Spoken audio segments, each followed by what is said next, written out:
Welcome to Pass It On, Connecting Soul to Soul, a podcast introducing you to courageous souls. These people are taking their spark in life and passing it on, lighting their corner of the world. I'm your host, Tammy Stuhr, best-selling author, speaker, and CEO of Author My Day, a company inspiring courage.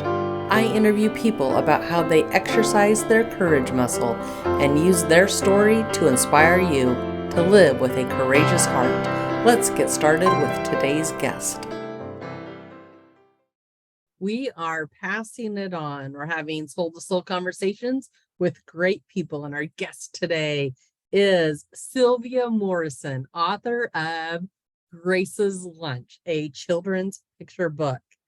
Oh my gosh, Sylvia, I'm so excited to be able to help get Grace's Lunch out into the world, not just the United States, not just Ghana, not just Canada, but out into the world. I think you're passing on something pretty special here. So my first question for you, Sylvia, is what is the spark in you that sparked the idea for Grace's Lunch? Tammy, thank you so much for having me here, and I am happy to talk about this. The spark in me started when I was a little girl, really.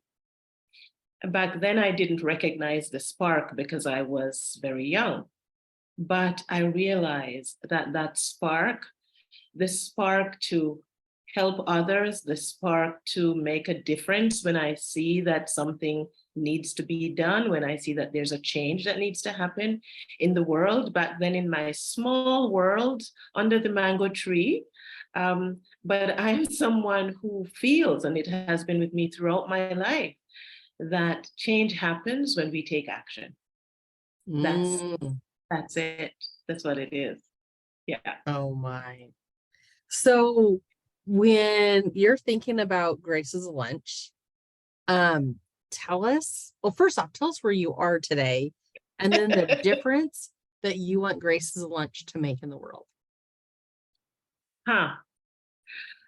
Today I'm in Ghana, West Africa, in a little village called Toji in the Volta region.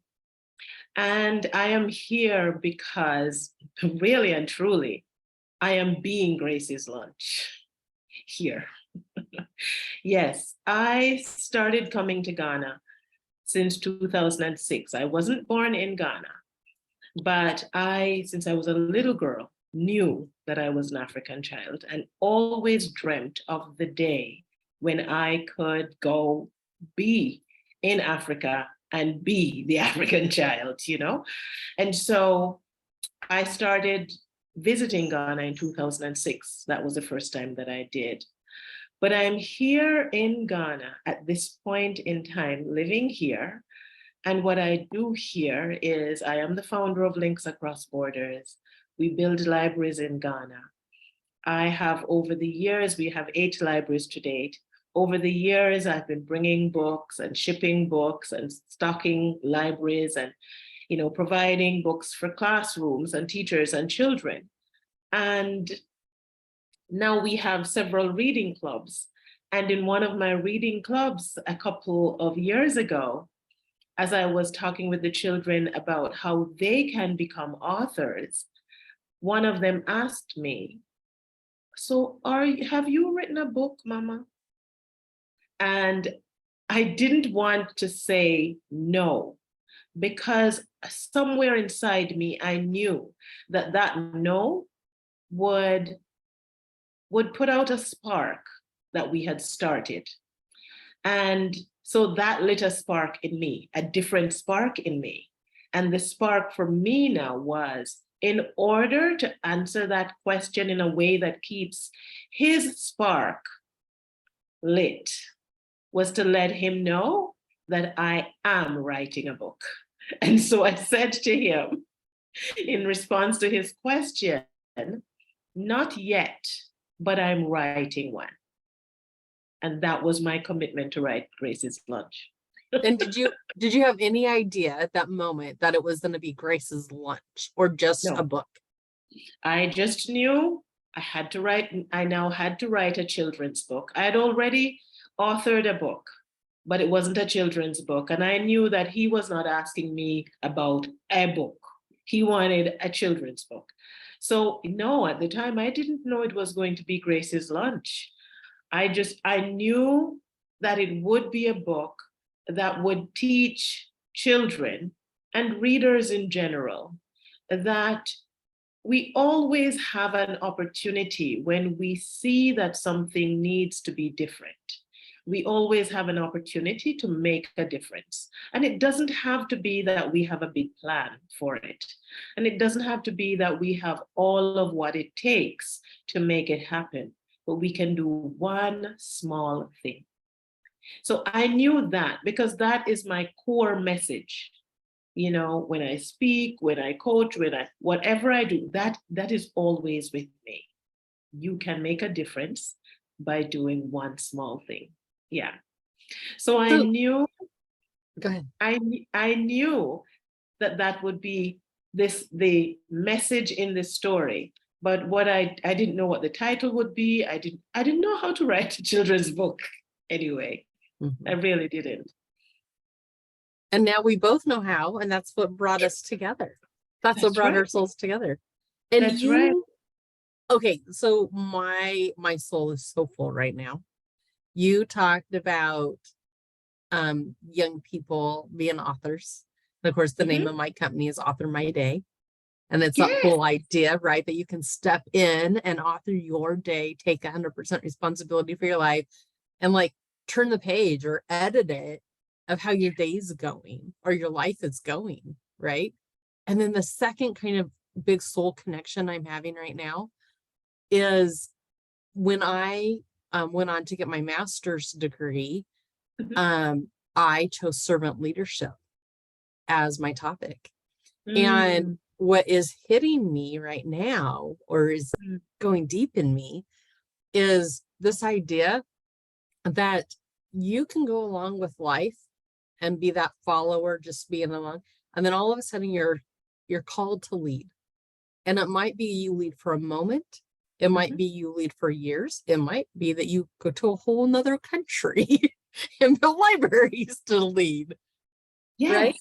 And Yes. I hadn't thought about this because I've read Grace's Lunch several times. It's like one of my favorite books. And I'm like, I hadn't connected it to servant leadership. So I think it's going into my servant leadership file of what we need to be reading when I go train on servant leadership, especially to youth. Thank you. That would be wonderful. Oh, that would be wonderful. Yes, because that is the purpose of this book. This is my message.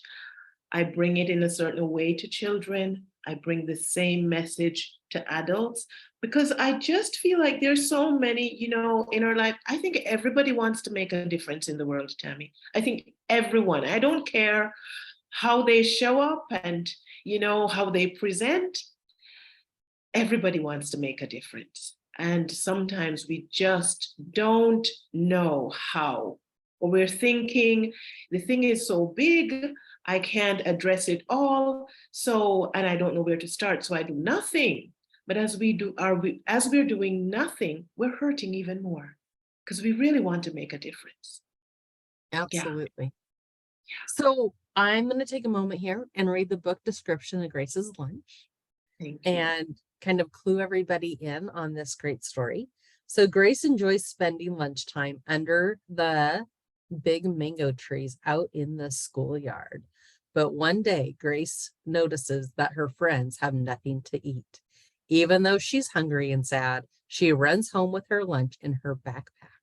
Unless she wants to stay hungry and sad forever, Grace must help her friends have a wonderful lunch, no matter the cost. Grace's Lunch inspires readers to use what they already have to create the change that they want to see in the world. Yeah. So that's exactly it. Your dedication page is to your mom. And this Yes. all has to do with lunch. So your mom, Janet West, right? Yes. Is your mom is Yes. okay. I want to know, you ready for this question? Yes. What smells do you remember as she made you your lunch? Fried chicken. Oh my God. Her fried chicken was the best. Yes. I remember her fried chicken. I remember the way she would stand there.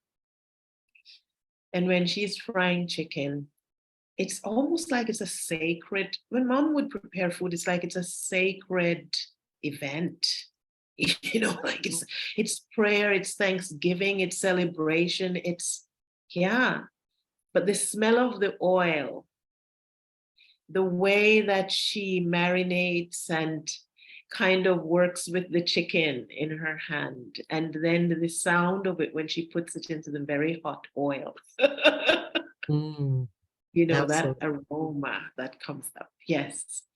And then the rice with beans, because it's cooked in a particular way with certain herbs and spices, and the smell of that, like you just want lunchtime to come quickly so that I can have it.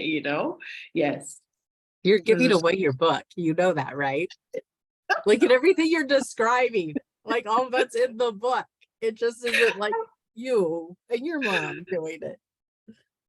I want folks to enjoy the book. I want them to look forward to seeing it, feeling it, and even tasting my lunch. Yes. That's why I'm asking you for smell-o-vision. So I could smell like what you're talking about in the book. So what words of wisdom do you hear when you close your eyes from your mother? Mm-hmm. Mm-hmm. My mother said to me then, and she still says to me on an ongoing basis, when her words back then was, when you share your lunch with others, you enjoy it more. Yes. And back then, I didn't understand the magnitude of that statement. Yeah. And I don't think in the moment my mother was trying to teach me a big lesson, or she didn't decide I'm now going to impart some wisdom to my daughter. No, she was trying to help me out. So it really happened that I had gone home and said to her I didn't eat my lunch because my friends didn't have lunch and I didn't want to eat my lunch in front of them. And she just said to me, you can share your lunch. When you share your lunch with others, you enjoy it more. And I didn't understand that because I'm thinking there's not enough lunch. Like we weren't rich. So it's not like I had a whole lot of lunch. So I'm thinking if I am to share my lunch with all of them, I won't have enough for myself. And she said to me, you don't have to give all of your lunch away. Just give each person a small piece. All of you will be eating, and you will eat the most. And I realized it's true. I give them a piece each. I don't give them the same amount as I have left, but we all enjoy, right? And so I hear that and I carry that out in my life. Yeah, So as sharing. you're talking about that and you get to Grace's dilemma, that brings up my favorite illustration in the book. And what I love is when Grace is contemplating Mm-hmm. this big kind of moment about sharing. And are you okay if I reveal Grace's special friend in my favorite Go ahead. illustration? Go That's ahead. good. Okay. So this is okay. I have two actually. So I hope it's okay. But I love this moment that you captured in words and Mm-hmm. your illustrator. Oh my, what she captured is just, yeah, it goes back to speaking to my soul. But I love how this contemplation of this little girl on her bed even like her feet, like Yes. how they're up underneath her and she's Yes. talking to her friend Stardust. Yes. And this idea of that she has somebody to talk to, Yes. and that if you don't have that person, you can create that. And then how it all got captured here. Yeah. Just I love this. So this is one of my favorite illustrations. And then my other one, like I love all the illustrations. Let's be clear, your book, oh my gosh, is so beautiful. And on page 24 here, again, Mm. when Grace is on that pillow and her feet are up, and it says that night Grace had a hard time falling asleep. She worried about her friends being hungry. What can I do? She wondered as she drifted off to sleep. Yes. And I love those illustrations. It reminded me of when I'm contemplating, and I Mhm. love deep thinking. I love Mhm. deep connecting. Yes. And Yes. I feel like that's what came out in Grace. So when you interviewed me for my book, your Uh-huh. illustrations had just come that day. And you had Okay. just reviewed them. So tell me about this whole your book coming to life. What was it My, like for you? yes. So, you know, I had that story inside of myself for a while, and I am somebody who I enjoy writing. I enjoy speaking, I enjoy writing. And so I thought writing a children's book would be easy. All you have to do, in my mind, all you have to do is write the story and just have somebody draw some pictures that will illustrate what you're trying to say. That's what I thought. And I even thought I would just have some kids here draw some pictures and we would just add them to the words and that would be it. And then I realized, I learned from talking with others who had written children's books that no, that's not how they did it. So I'm thinking, oh my gosh, so how am I going to do this?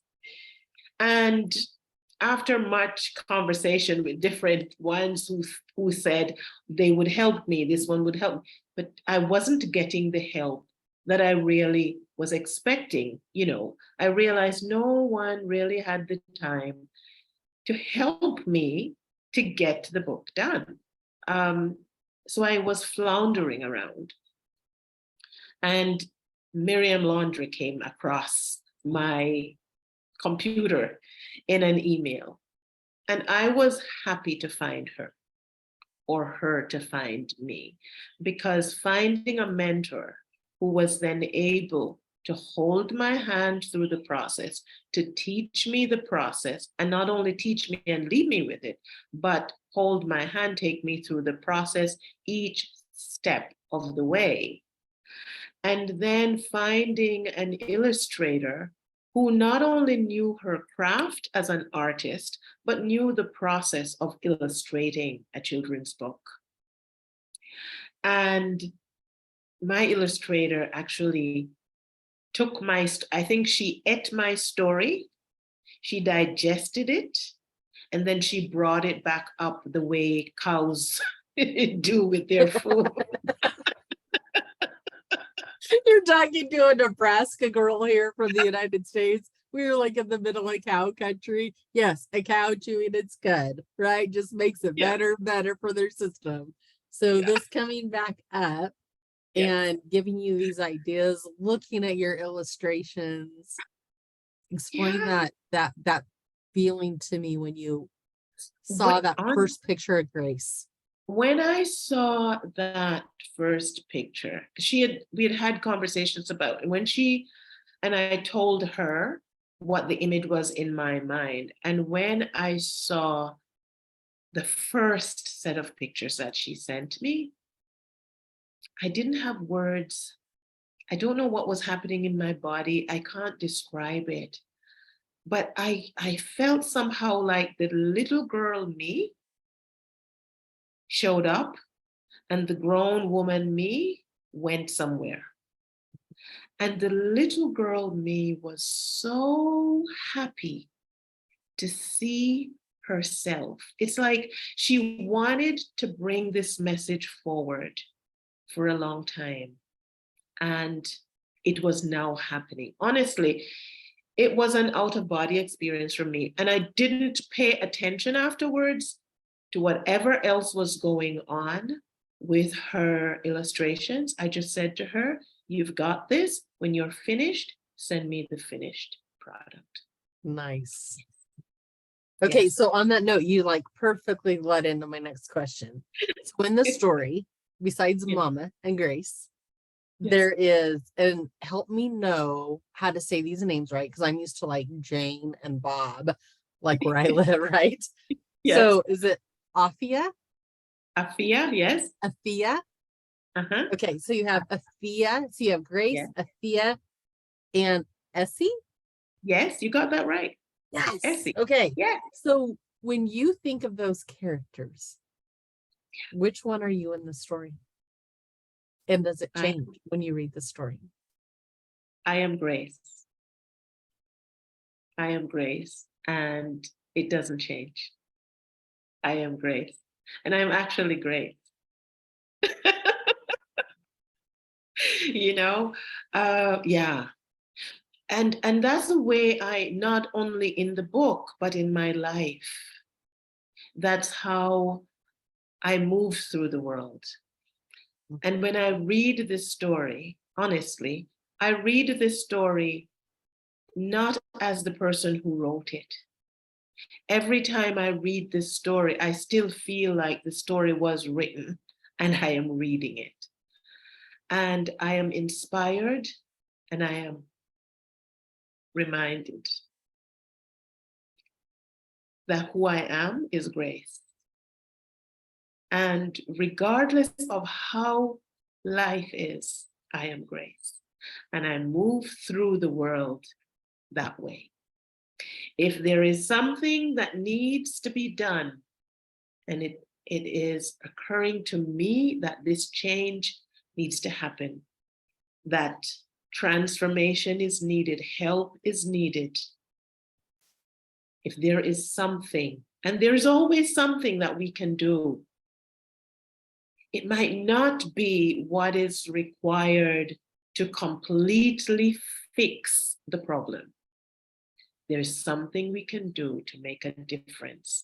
And I am committed in every situation to make the difference that I am able to make in that moment.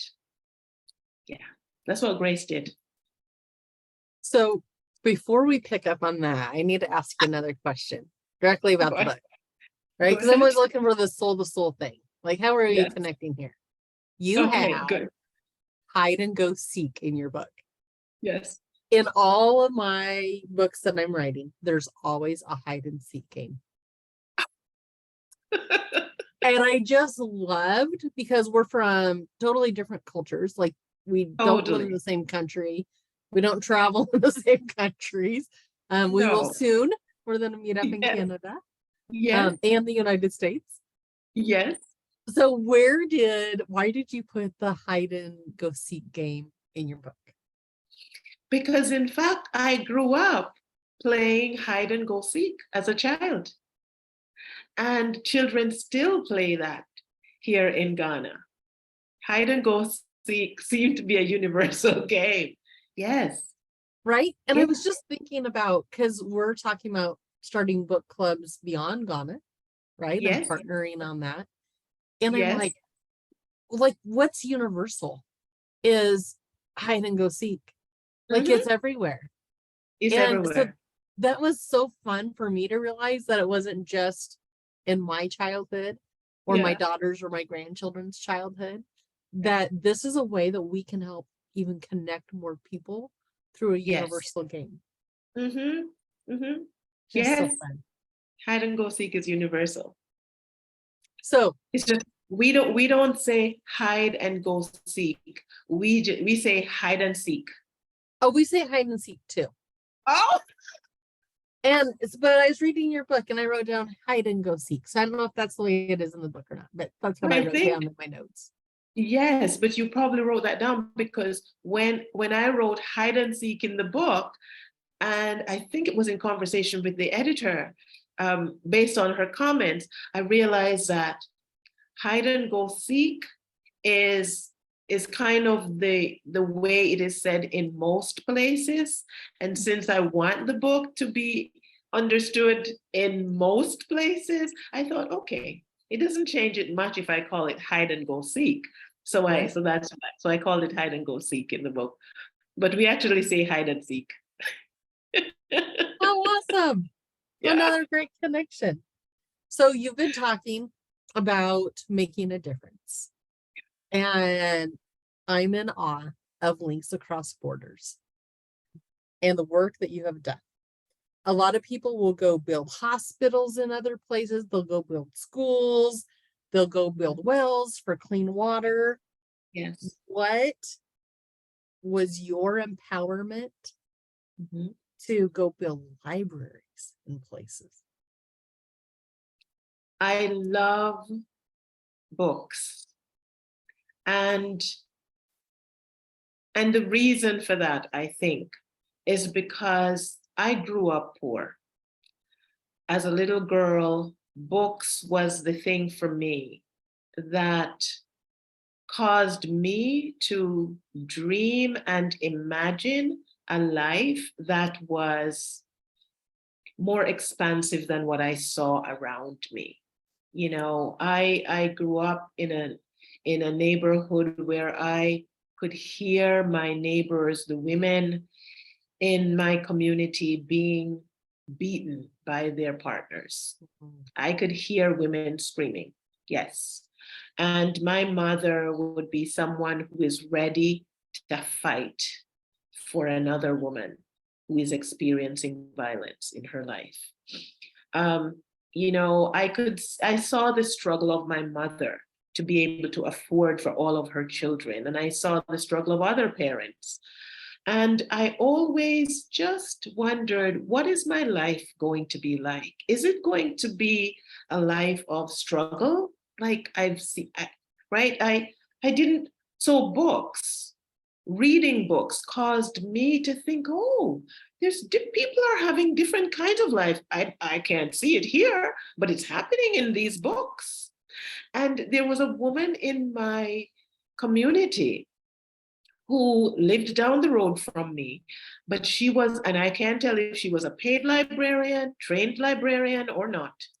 But we had a little library in my community, and every afternoon, as she would pass my house to walk to the library, I would follow her to the library, and I would spend my afternoon there reading.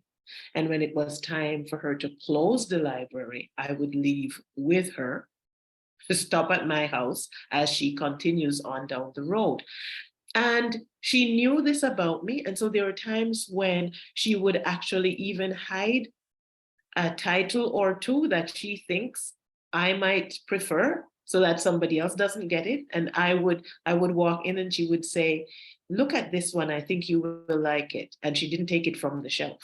She had it somewhere, you know. But books caused me to imagine and dream and see the world without leaving my little village. So I wanted that for children. When I arrived in Ghana for the very first time as a visitor, I noticed that all the children looked just like me. It was perfect. I could see myself in them. And what I kept missing, every now and then it would come to my mind, how come I don't see any of the kids reading, just sitting down somewhere with a book, reading for fun? And so I started to pay attention to that. And I noticed that there weren't books, even in bookstores, the ones that I saw, would have very few books on their shelves. And I didn't see libraries. And I started thinking, how can I make books available to children so that they can have the experience that I had through books? And after 3 years, I started bringing books to Ghana on each of my trips. And then after 6 years, on the 6th year actually of traveling to Ghana, I heard myself say in a conversation in one of the communities, next year I want to build a library in Ghana. I had no plan. I just said it. Yes, my heart spoke through my mouth. And the following year, we did the first library. Yeah, just like that. So you're just opening up a world of possibilities where the possibilities have never, or opportunities have never been. Exactly. Or introduced. Yes. Hadn't been introduced. Yes. You just keep leading into my next question. Like, I love this. As our friendship has developed, one of the things I found out about you is that you were in 4-H in Jamaica. Yes. And I love it because as a 30-year 4-H volunteer, like 4-H changed my life as an alumni. I'm a very shy person. I had a speech impediment, and my mom made me get up and give a speech. Mm-hmm. And it just changed my life. And 4-H continued to do that, and it's continued to do that as volunteer. You can probably see like the words back here on my wall. Yeah. But when I was working in 4-H last summer, one of the big things that I kept putting on, like all my documents and things that I would send out, was that talent is everywhere, opportunity is not. Thank you. And that's I love Soul2Soul connection. I'm sorry to interrupt you, but that is a Soul2Soul connection. I say that, I've never said that to you, but I say that. That is why I want children in Ghana to write their own books. Yeah. Talent is everywhere. Opportunities aren't. Thank you. And you're taking opportunity. That's what you're doing. You're taking opportunity. So my next question was about 4-H. This is what I wanted to know is, what are some of the either project skills or life skills that you worked on as a 4-H member that helped you get to where you are with either Grace's Lunch, your book, or Links Across Borders, your nonprofit organization where you're building libraries? Because I keep thinking about the number of people that don't know how to bring a project to completion, or maybe don't know how to visualize it to even get it started. So like, I was thinking about this. I'm like, I wonder what skills she developed in 4-H. So what skills would you contribute back to your time in 4-H? I think the main, and I hadn't thought, this is the first time that I'm thinking about this in this way. I think one of the skills that I developed is enrollment. Enrolling myself first. I'll say more about that. An idea pops into my mind for something that I think needs to happen, a change to be created. And I could either say, that's too much, I can't do it, because I don't know how. Or I could think about how I could make this happen. And I start from the place of, this is possible. Now, that started for me back when I was a child and in 4-H clubs. Because as I said earlier, we didn't have a lot of money growing up. And 4-H was one of the things, the 4-H club was always doing a project somewhere. And it was never right in my local community. It was somewhere a bit outside of it. So I would get connected to 4-H because of the school that I was going to, and a teacher who would know about it or was part of it or volunteering with it or something. And they were always doing projects. And me, I always want to be involved in something more, something else, something bigger. So with 4-H, there are requirements for you to be able to be involved in something, especially the regional things, championships, competitions, and so on.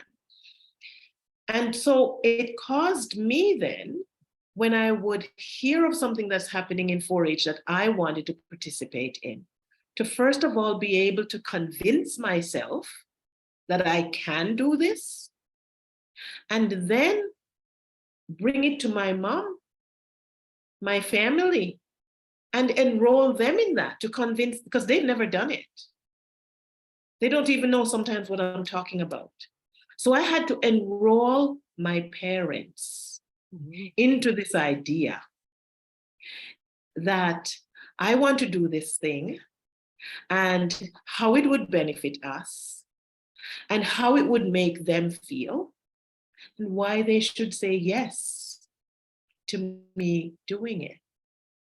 Then the other thing, apart from, on top of, or alongside with enrollment, is then in order, I liked winning. I still like winning.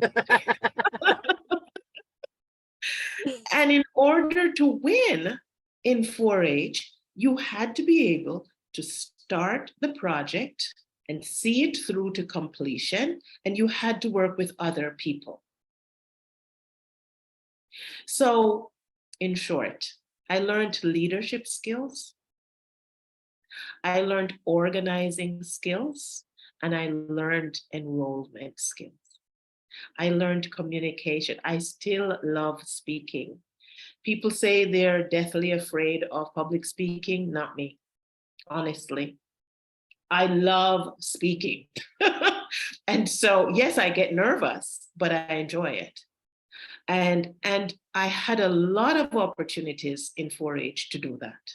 So that helped me to build my confidence that even when I don't know exactly what the topic is that I'm going to speak on, I just know I can talk about that. Oh, that is 4-H. wonderful. Yes. 4-H Thank helps you. us find our voice. Yes. Thank you for that Absolutely. question. I never thought about it before. Thank you. Yeah, I didn't give you any questions ahead of time. Which is what I love about interviews. And because it's just our souls, right? Connecting Yes. back. And as our friendship is growing, I just have loved connecting with you. Thank you. What's next? You have Grace's Lunch out there. This book is available on Amazon. Look up Sylvia Morrison, Grace's Lunch. Download it, order a hard copy, however you're going to use it or read it. Definitely, there's a lot of different ways that I'm using it, from being a grandma to a 4-H leader to a business owner and helping young people find their I can. Sylvia, what's next? I've been thinking about, when I came, there are many things next. What's the big one on your heart today? The big one on my heart today is children here in this village, not only in big Ghana, but we're starting here in this little village where some children here have never been to the closest town, unless they've gone on an excursion that Links Across Borders has planned. Like the chocolate factory. Oh, you saw that? Yeah. Okay, keep going. What's next? Okay. Yeah. So what's next? Children in this village are becoming authors. I intend that we will publish their first book, a first book from our reading club next year. How is it going to happen? I don't know yet, because I don't see the funds. But when I did Grace's Lunch, I didn't see the funds either, and I did it. And through these children, we're going to write their first book. It might be an anthology, because I'm thinking of how to, and I have a great idea about what that book is going to be. Yes, where they get to include, I won't say any more about it. It's going to be a great book. I can feel it. I can feel it. And if people want to help with your what's next, they simply go to Links Across Borders. And then there's a donate button that they can donate. and Yes. help these young authors write their Love. anthology, write their voice, and have their story heard. Yes, I would. Thank you for saying that.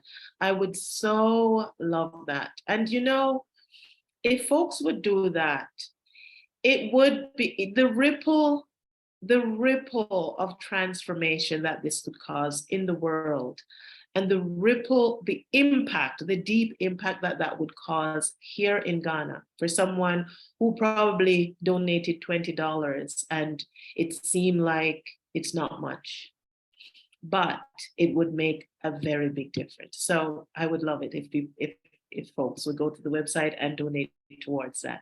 So the book is coming.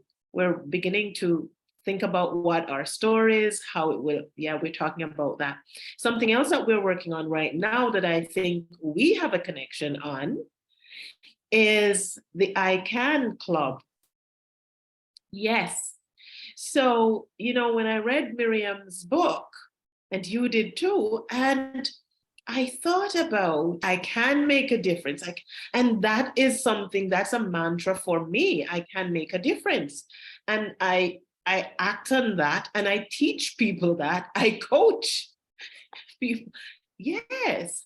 So I remember when we were in the mastermind together, and I heard you say you were writing a course or something, and I thought, wait a minute, I'm also thinking of doing something here in Ghana with the kids around this I Can book.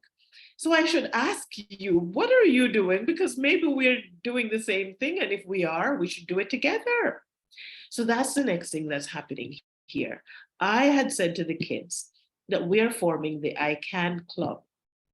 And what we've been doing, we've been reading the book, and each week I have the kids just thinking about what is one small thing that they can do to make a difference. And I give them a challenge each week, and they come back the following week and they would talk about what they did, who they did it for. And the important question is, what difference did that make for the person? Yeah. And it's really interesting to hear what comes up, and also some of the feedback that I'm getting from parents, who notice their child coming home and having this something that they're saying, oh, I want to go do this for Miss So-and-so, or I'm going to do this for my brother, or they just notice that the kids are changing. Now, the reason I'm doing this is not just because I want to do a game or a project with kids. It's really around changing mindset for me. I want to help the kids to change mindset. Most people everywhere in the world see the continent of Africa as a place that needs help. And it is true that help is needed. I'm here because help is needed. But I realize that if we give and give and give, and folks receive and receive and receive, there's no real empowerment there. And so I want to change mindset. And I realize that the changing of mindset at this point in my life, rather than starting with the adults in this village, I start with the children. So in our reading clubs, I am working with them with stories that change mindset. So the I can takes them out of I need from someone else to I can create. I see a need and I can make a difference. What's the difference you can make? And we talk about it until they start thinking about how to make a difference. Not how someone else could make a difference for me, but how I can make a difference. And I love what is happening. They're getting ready to write their books, and because now they think I can. Right. Yeah. Sylvia, what a pleasure. Author My Day, my company, the motto is transforming lives and mindsets by empowering people.